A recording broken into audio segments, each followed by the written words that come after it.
तो संगवारी हो नमस्कार और जय जोहार। संगवारी हो बीजेपी सरकार भाजपा सरकार हा सबके साथ सबके विकास यानी कि सबके साथ में वहाँ रही थे दुख सुख हर चीज में। तो संगवारी हो अभी फिलहाल एक वीडियो है वायरल हुआ थे बहुत ज़्यादा तेजी से।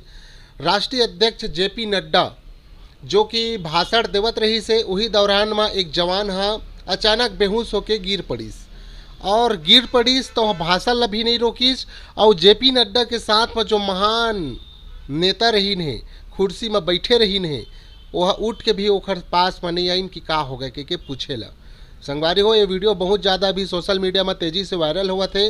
तावा ये वीडियो ला देखा ओखर बाद फिर एक बारे में कमेंट करके बताऊ कि तुम्हार मन में का चलत है, तू मन का कहना चाहत हो। तावा फिर वीडियो ला देखा संगवारी हो।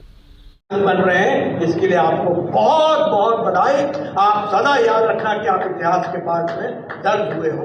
इन्हीं शब्दों के साथ मैं पुनः हमारे आयोजकों को, मनसुख भाई को, उनकी टीम को बहुत बहुत बधाई देता हूं और साथ में